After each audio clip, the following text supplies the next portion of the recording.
In this video, we are going to find all the zeros of this polynomial.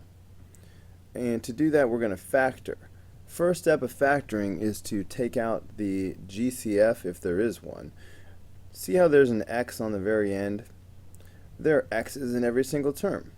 That means that x itself is a common factor here. So if I take out that x, let's see what's left behind. So then I have 2x to the third power minus 7x squared plus 7x minus 2. So far I have this. Okay. Now I'm glancing to see if grouping will work. I see 2, 7, and then 7, 2. Those are not in the same order, so I don't think grouping would work.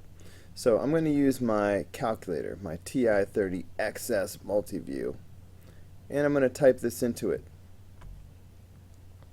So I would hit the table button, I'll clear this out, and I will start typing in this. So 2x to the third power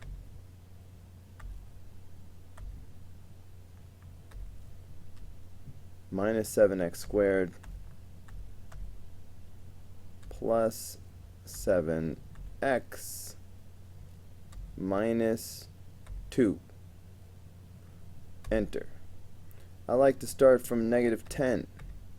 It rarely goes past negative 10. So I'm going to scroll down looking for 0 on the y side.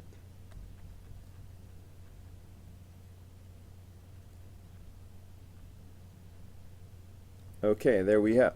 We have 0 at an x value of 1.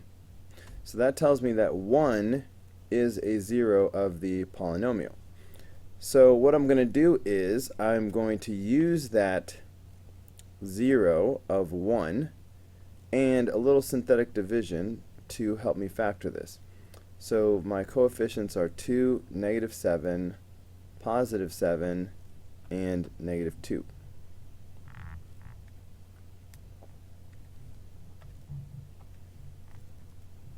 Alright, bring down the 2. 2 times 1 is 2. Add these up, you get negative 5. Negative 5 times 1 is negative 5. Add these up, you get 2. 2 times 1 is 2. And of course here, you better get 0. So, let's turn this back into a polynomial. I have, these are the coefficients of a trinomial. So this must be 2x squared minus 5x plus 2. Meanwhile, this 0 of 1 would come from a factor of x minus 1. And don't forget the x that we have out front. So we have factored this down to this so far. Now I'm betting that this trinomial will factor some more.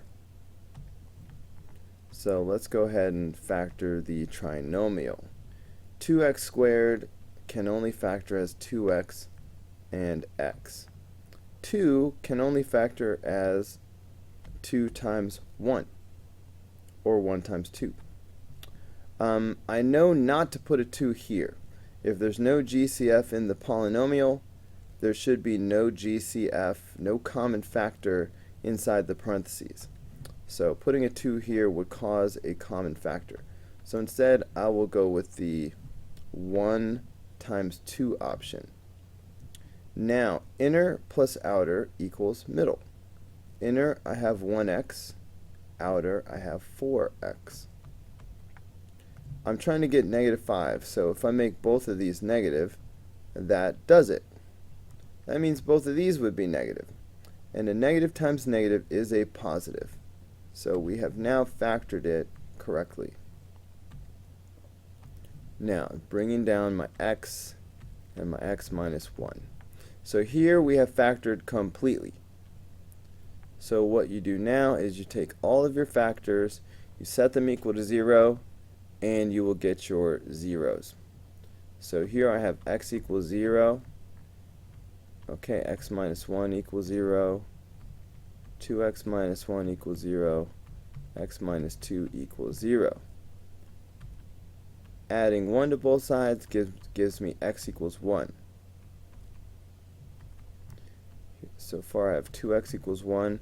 Dividing by 2, I have x equals 1/2. And adding 2 to both sides, I have x equals 2. So here are my zeros: 2, 1/2, 1, and 0. These are my roots. These are my zeros. So let's see. 0, 1, -3, nope. 0, -1, nope, that wasn't on the list. 0, 1, -1/3, nope. 0, 1, 2, and 1/2. The answer is D.